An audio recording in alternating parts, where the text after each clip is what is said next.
Hey everyone, welcome back to another stimulus update. Today we're talking all about a new act that the Democrats are trying to pass, and we're also going to be discussing what to do if you're a small business with PPP if you actually don't need it.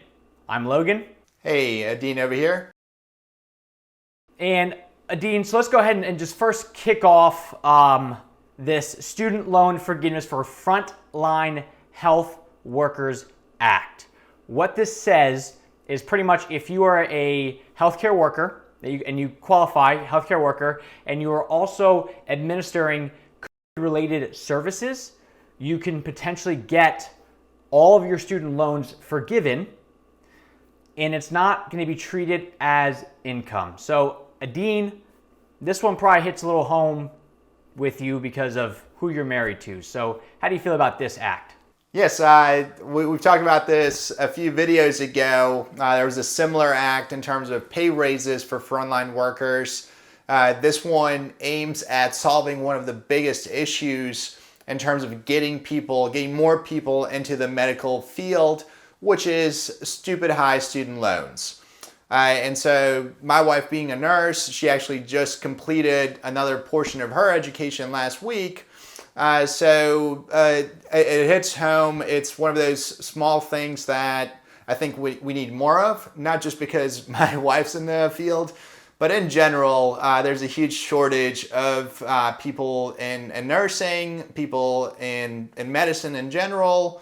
And so what this act is about is essentially it's playing the long game, right? It's saying, well, how can we help you immediately? But really what are we trying to do is encourage long-term for have more people to go into medical fields, especially the higher risk ones, because they're also going to be more specialized. And because one of the things that we also discussed is, first off, they said that on average, when you graduate med school, they said 73% of med school graduates have debt, and the average debt is just over $200,000. And then for the College of Nursing, the average graduate typically has between $40,000 and about $55,000 worth of debt. So the debt is there. They have a lot to pay back. It's not like they're making buku dollars right out of school. And on top of that, they're putting themselves on the line for all of this. So one of the questions that we actually asked your wife was, how do they know if you are administering COVID-related services? Dean, what'd she say? Yeah, so that was an interesting one because I'm the analytical one. I'm always thinking about questions, and so I was like, well, like if it's a big hospital and we're all in the hospital, aren't we all frontline COVID employees? But it turns out that they actually have special floors where only certain staff can go to, and so you have to have either specialized training like a respiratory nurse or doctor, certain other specialties, or somehow you got placed on that floor as a nurse or caregiver or whatever. And so if you go to that floor, you're given special equipment, special clothing to minimize your chances, but you're still exposed.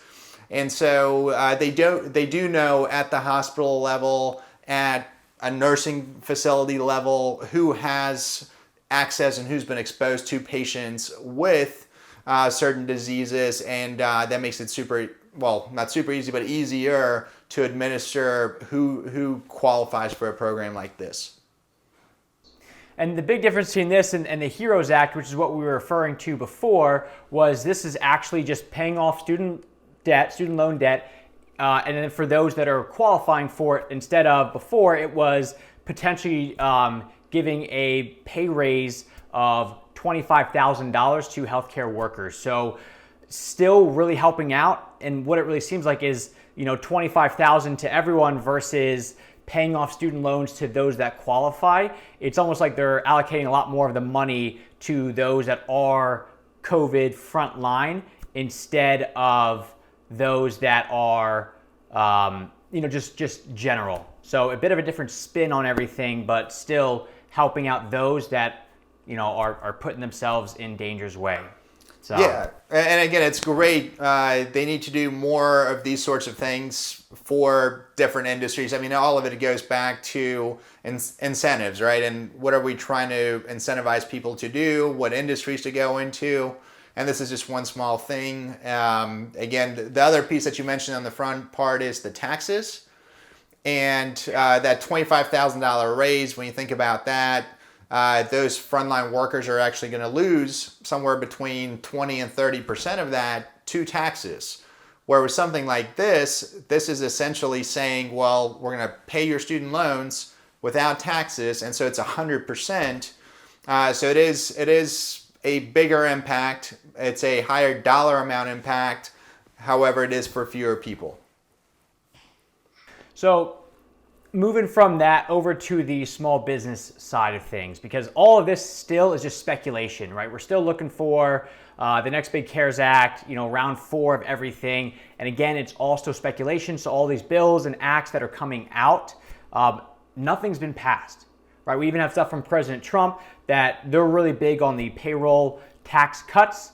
But again, it is all still, just not rumors, but more so there's nothing concrete about any of this. So moving over to the small business side of things with the PPP, Edin, let's say you're a small business and you actually get awarded this PPP payroll protection program money, but you don't need it.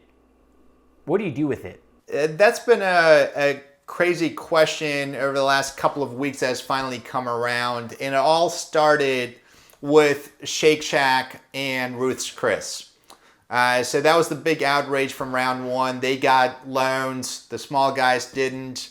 And then we found out that they said, you know what, we don't want this money, we want to give it back. And there's a whole host of reasons why they wanted to give it back. But it started spurring this issue even in the small business world of, okay, well, we got the ideal grant, now we got the PPP loan. Do we really need it, and can we really utilize it the way it was meant? So let's say you get a $50,000 loan, but you can't bring back all your employees. You can't pay them the same you paid them before. What good is this loan for you at this point? It may have some utility, right? You can still have it as a savings thing. It's still a cheap financing.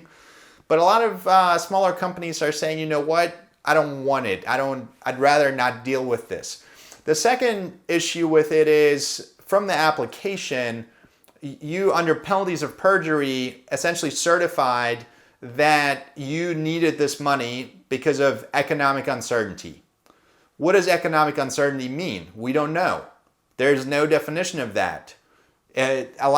Some businesses have grown through this time, but they still have economic uncertainty. All of us could lose our top 10 or 20 clients, and because of the 80-20 rule, we'd hurt a lot. So that part still exists, but I think people are starting to be more afraid of the consequences of not being able to back up economic uncertainty, and so they're starting to think about giving it back. So let's just push the envelope a little bit there. Economic uncertainty. Is there a possibility that you're going to come in and get audited where they say, you know what, you got this money, but in all reality, you actually grew during all this? I mean, do they even have the resources to go through and audit everybody, or would this be kind of like when you get to the airport and they have like that random bag inspection button where every 20 people or so, they're going to check out and you just may be one of them? It's much more the latter of what you're saying. So after round 1, they came out and said anybody who got a loan over $2 million.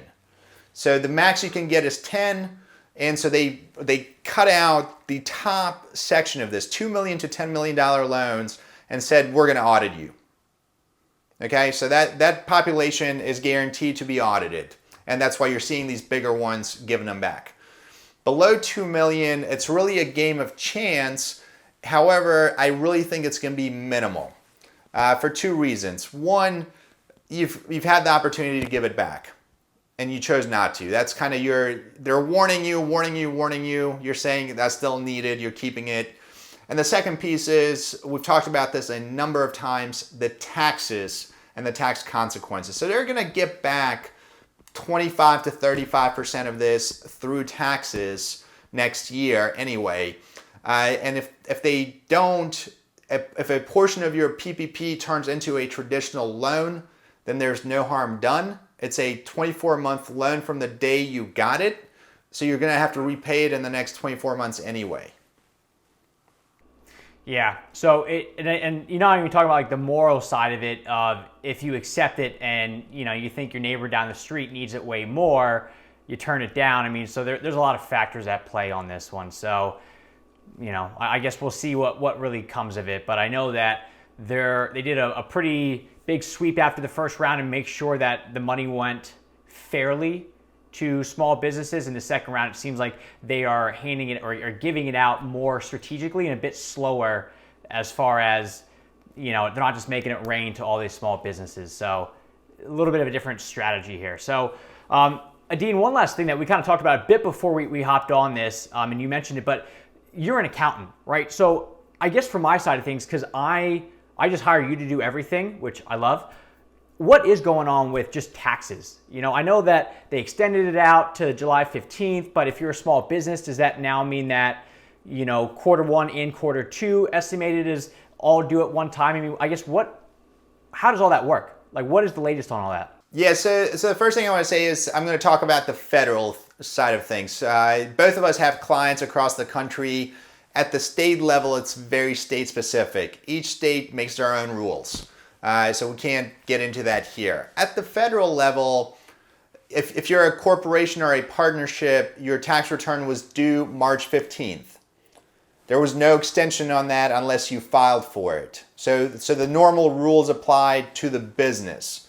If you're a sole proprietor, Schedule C filer individual, your tax return date moved from April 15th through July 15th automatically. And you can still apply for an extension to October 15th. So that part is the immediate change. The second piece you mentioned, which was estimated taxes. The schedule for those is really strange. Okay, so first quarter estimated taxes are due April 15th with your tax return. Your second quarter is traditionally due June 15th. So it's not a full 3 months later, it's 2 months later. Now what they've done is because your tax return got moved from April to July, your first quarter estimates also moved to July, but your second quarter is still June, which is kind of stupid.